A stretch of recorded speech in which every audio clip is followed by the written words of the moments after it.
Hey, so our group did a vibration-based guitar tuner, and the idea was that we wanted to tune a guitar without any sound at all.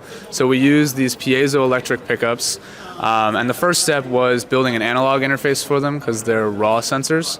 So we did a little bit of filtering and buffering and debiasing to shift it all the way up to the ESP32 0 to 3.3 volt range for the ADC.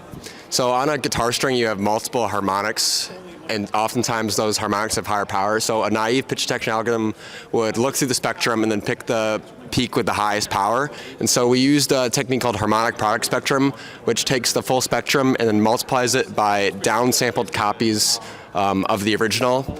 And what the result is will be a spectrum that ideally has a single peak at the fundamental, and that is what we're detecting in the actual algorithm.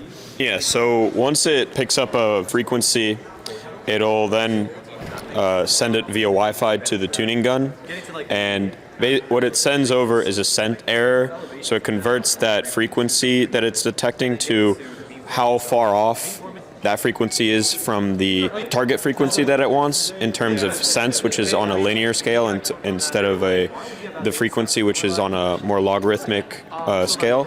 And so it receives it on the tuning gun, and from there it runs a control algorithm using a PI controller and twists the knobs of the guitar accordingly based off of the sense error that it receives from the sensor side.